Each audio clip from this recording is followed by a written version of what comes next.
नमस्कार। ऐ लोग, जो लोग धर्म और मानवता के दुश्मनों के और हत्यारों के अपराधों को अपने हाथों से छुपाए रखते हैं, उसको बलवान बनाने के चाहत रखते हैं, अंगारा जो है उनके हाथों को किस तरह से जलाता है, इसको समझने के लिए भारत के विभाजन को देखना बहुत जरूरी है कि किस तरह से विभाजन होते के साथ धर्म और मानवता ने खूनी खेल ऐसा खेला जो इतिहास में ऐसा मिलेगा नहीं कि पूरे भारत में और पाकिस्तान जितना सब धर्म के आधार पर एक दूसरे को इस तरह से हत्या किए हैं जिसका हमको कोई उदाहरण नहीं मिलता। एक ही देश के लोग नागरिक जब विभाजन हो गया तो एक दूसरे के ऐसे दुश्मन बन गए कि खून के पूरा संहार करने लगे, गांव का गांव साफ करने लगे। तो उस अपराध को देखने के बाद भी सरकार ने कोई एक्शन नहीं लिया।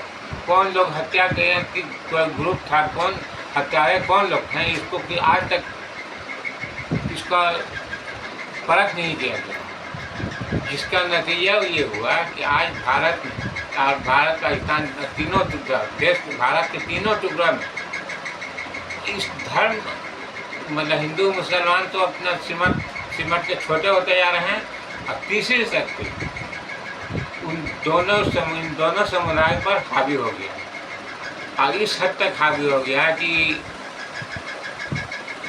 भूख भय और भ्रष्टाचार के सीमा में पहुंच करके सृष्टियाँ लेकर दम तोड़ने पर मजबूर होते जा रहे हैं। देश तो हमारा है लेकिन शासक पद पर बैठे लोग मतलब भारत के 4 स्तंभ हैं,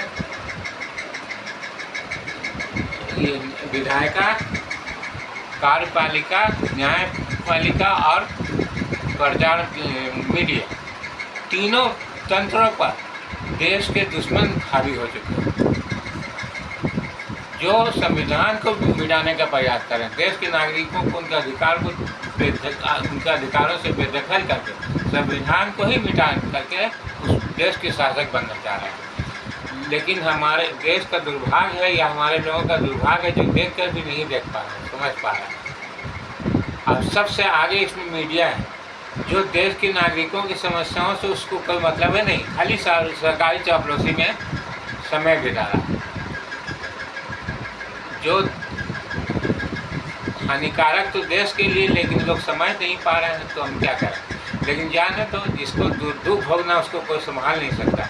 ईश्वर का प्रकोप क्या होता है इसको देखना तो भारत के स्थिति को देख करके लोग समझते। भारत, पाकिस्तान और बांग्लादेश तीनों की स्थिति को देख करके समझा जा सकता है कि तीनों देशों पर तीसरी शक्ति इतना प्रभावशाली हो गया है कि उदाहरण के रूप में मणिपुर में कुकी और एक समुदाय और ईसाई समुदाय है, दोनों एक दूसरे से दुश्मन बने। यहाँ तक कि गवर्नर, जैसा कि राहुल गांधी ने बताया है कि गवर्नर अगर निकल रहे टूर के लिए अपने ही राज्य में तो कुकी के इलाके में गए तो कुकी का स्टाफ है और जो ईसाई लोग के एरिया में है तो फिर वहाँ से ईसाई लोगों का समुदाय उनका स्टाफ बन जाता है।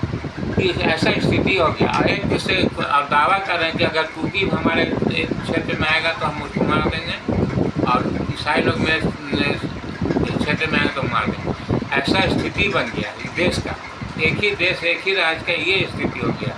तो जो हाथ नफरत और धर्म के दुश्मनों को छिपाएगा उसका ही हाल होगा। और ये तो अभी मतलब नमूना है, ऐसा ही स्थिति पूरे देश में, पूरे भारत, पाकिस्तान और बांग्लादेश में होने वाला है। लेकिन लोग समझ नहीं पा रहे, देख नहीं पा रहे, खाली क्या नहीं दिखावे के लिए कहते हैं भारत माता की जय और वंदे मातरम और देश की पूजा करते हैं, लेकिन देश की स्थिति से उनको कोई मतलब नहीं। जब देश का शासक पद ही नहीं रहा तो हम क्या करें। ठीक है, जैसा समझे आप लोग। नमस्कार। यहाँ डिस्टर्ब शुरू हो गया।